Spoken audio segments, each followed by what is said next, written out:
ഗണപതി ഭഗവാനും വ്യാസമഹർഷിയും. വ്യാസൻ്റെ മുത്തച്ഛനായ വസിഷ്ഠൻ ബ്രഹ്മാവിൻ്റെ ഇച്ഛാശക്തിയാൽ ജാതനായ മാനസപുത്രനാണ് വ്യാസൻ. മഹാനായ ബ്രഹ്മാവിനെ ധ്യാനിച്ചു. ബ്രഹ്മാവ് വ്യാസൻ്റെ മുന്നിൽ പ്രത്യക്ഷപ്പെട്ടു. അത്ഭുതത്തോടും ആഹ്ലാദത്തോടും കൂടി വ്യാസൻ ബ്രഹ്മാവിനെ സ്വീകരിച്ചു. പീഠത്തിൽ ഉപവിഷ്ടനായ ബ്രഹ്മാവ് വ്യാസനെ വാത്സല്യപൂർവ്വം തൻ്റെ അരികിലിരുത്തി. വ്യാസൻ വിനയാദിനായി അദ്ദേഹത്തോട് പറഞ്ഞു, പിതാമഹ, ഞാനൊരു കാവ്യം രചിച്ചിട്ടുണ്ട്. ബൃഹത്തായ അത് ബുധന്മാർ പൂജിക്കുമെന്ന് വിശ്വസിക്കുന്നു. വേദരഹസ്യങ്ങൾ, മറ്റു ശാസ്ത്രങ്ങൾ, ഉപനിഷത്തുകൾ, ഇതിഹാസ പുരാണങ്ങൾ, നാനാധർമ്മങ്ങൾ കലരുന്ന ആശ്രമങ്ങളുടെ ലക്ഷണം, ബ്രഹ്മചര്യം, തപസ്, ഭൂമി, ചന്ദ്രൻ, സൂര്യൻ, നക്ഷത്രങ്ങൾ എന്നിവയുടെ കീർത്തി, ആധ്യാത്മവിധി, ന്യായശിക്ഷ, ചികിത്സാദികൾ, തീർത്ഥങ്ങൾ, പുണ്യദേശങ്ങൾ, ശൈലം, വനം, സാഗരം, പുരം എന്നിവയെക്കുറിച്ചുള്ള വർണ്ണനകൾ തുടങ്ങി പലതും ഞാനിതിൽ ഉൾപ്പെടുത്തിയിട്ടുണ്ട്. എന്നാൽ ഇതെല്ലാം എൻ്റെ മനസ്സിൽ സങ്കല്പിച്ച് വച്ചിരിക്കുന്നതേ ഉള്ളൂ. ഇത് എഴുതിയെടുക്കാൻ കഴിവുള്ള ഒരാളെ ലോകത്തിൽ കണ്ടു കിട്ടിയിട്ടില്ല. ബ്രഹ്മാവ് സന്തുഷ്ടനായി പറഞ്ഞു. ഭഗവാൻ ശ്രേഷ്ഠനായ മഹർഷിയാണ്. ജന്മം മുതൽ യോഗീവര്യനായി ശോഭിക്കുന്ന ഭഗവാന്റെ വാക്കിന് സത്യതയുണ്ട്.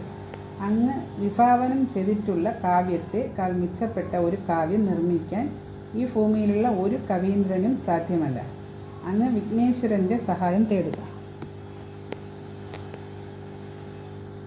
ബ്രഹ്മാവ് വ്യാസനെ അനുഗ്രഹിച്ചിട്ട് അപ്രത്യക്ഷനായി.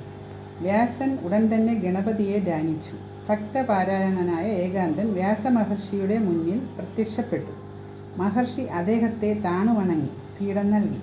ഗണനായകൻ ഉപവിഷ്ടനായി. വ്യാസൻ പറഞ്ഞു, മഹാഭാരതം എന്ന പേരിൽ ഒരു മഹാകാവ്യം എൻ്റെ മനസ്സിൽ തീർത്തു വച്ചിട്ടുണ്ട്. ഞാൻ അത് ചൊല്ലിത്തരാം. ഭഗവാൻ അത് എഴുതിയെടുത്ത് തരണമെന്ന് ഞാൻ അപേക്ഷിക്കുന്നു. വിഘ്നേശ്വരൻ സമ്മതിച്ചു. എന്നാൽ ഒരു വ്യവസ്ഥയുണ്ട്. എൻ്റെ എഴുത്താണിക്ക് വിശ്രമമില്ലാതെ എഴുതത്തക്കവണ്ണം തുടർച്ചയായി ശ്ലോകങ്ങൾ ചൊല്ലിത്തരണം. ഇടയ്ക്ക് ചൊല്ലൽ നിർത്തുകയാണെങ്കിൽ ഞാൻ എഴുത്തു നിർത്തും, പിന്നെ എഴുതുകയും ഇല്ല.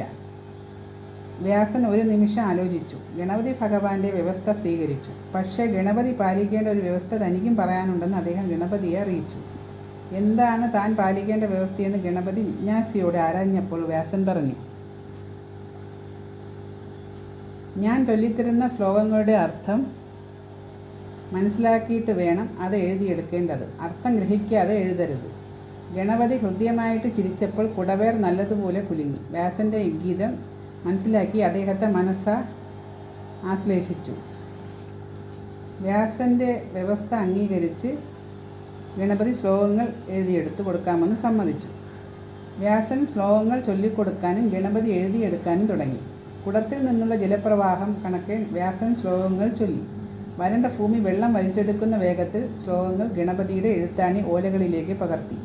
ഇടയ്ക്കിടയ്ക്ക് ദുർഗ്രാഹ്യങ്ങളായ ശ്ലോകങ്ങൾ വ്യാസൻ ചൊല്ലിക്കൊടുക്കുകയുണ്ടായി.